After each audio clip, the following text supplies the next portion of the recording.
Hello, welcome to the channel. I'm Darren Farwell of the Farwell Group with Scotia Wealth Management, and this series was created to help you find financial freedom. In each video, we discuss topics relevant to you in your life.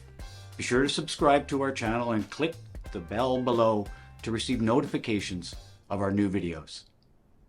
Today we're going to talk about 3 asset classes and what is an asset class and what asset classes you might consider as you get started investing. And then we'll end with a Q&A. So, which asset class is right for you? If you don't have a long investment time horizon, what I mean by that is you just don't have long to invest your money. You need the money 1 year from now for a down payment for the house. That's a short-term investment time horizon. And if your investment time horizon is short, there's a lot of risk in doing anything other than keeping your money in cash in lower risk bonds. What about young investors who are thinking about saving for retirement 20 or 25 or 30 years from now?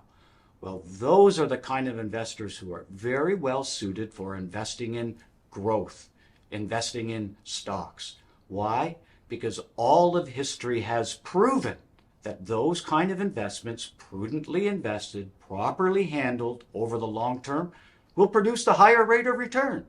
So if you have time on your side and you can live with the ups and downs in the stock market, which are going to happen over that period of time, think about investing at least a portion of your portfolio in higher return, long-term growth investments like stocks. So what happens if you've invested in the long-term portfolio and 12 years from now, your investments have done well, but you need the money for some reason or another? What happens when you sell your investments? Number one, each year that you owned your investment, there was likely some taxation. If you paid $10 for your investment and the day you sell it, it's worth $20, the difference between what you paid and what it is today, in the case of stocks, is called a capital gain. The inclusion rate means that 50% of whatever that gain was would actually be subject to tax. So again, our example, you paid 10, you sold it for 20. That's a $10 gain. But the government says, CRA says, of that $10, only 5 of it is actually taxable. You'll pay tax on $5 of that gain. You'll pay that tax at the capital gains rate, which happens to be the most effective tax rate between interest income, dividend income, and capital gains. Even at the top marginal tax rate, that capital gains is only 25% on your total gain. So over time, one of the advantages of long-term growth is the most tax effective. A follower recently sent me an email asking a question I'm hearing quite a bit about these days. She said, after all my expenses from my paycheck, I have an extra $100.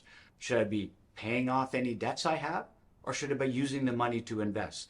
And of course, with the big change in interest rates recently, it is an important question. As a general rule, when interest rates are higher, there's a bigger incentive to pay down your debt. When interest rates are lower, there's a bigger incentive for you over the long term to invest your money. My suggestion was, for her consideration, don't necessarily do all of one or the other.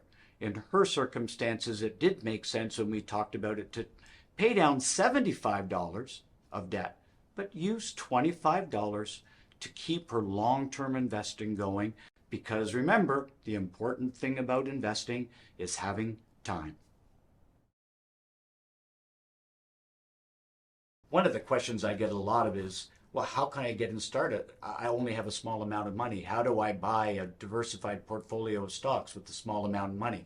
Because it's not about the amount of money you have to invest. It's about the time horizon. If you have a long-term investment time horizon, you can certainly afford to go for the higher growth that comes in stocks. But if you have only a smaller amount of money, there's no reason why you can't invest in growth. You can buy exchange-traded funds. You can buy mutual funds. there are other types of managed products that you can buy to give you access to a nice diversified portfolio of high quality stocks that can produce those higher long-term returns for you. For more information on which asset classes may be right for you, be sure to check out the resources we've included in the description below. Finding financial freedom doesn't have to be a scary or overwhelming goal. In fact, it may be closer to reality than you ever imagined. Tune in next time as we share more tips and concepts. And don't forget to subscribe and click the bell below for notifications for future episodes. If you'd like to get in touch, please don't be afraid to email us at the address below in the description. Bye for now.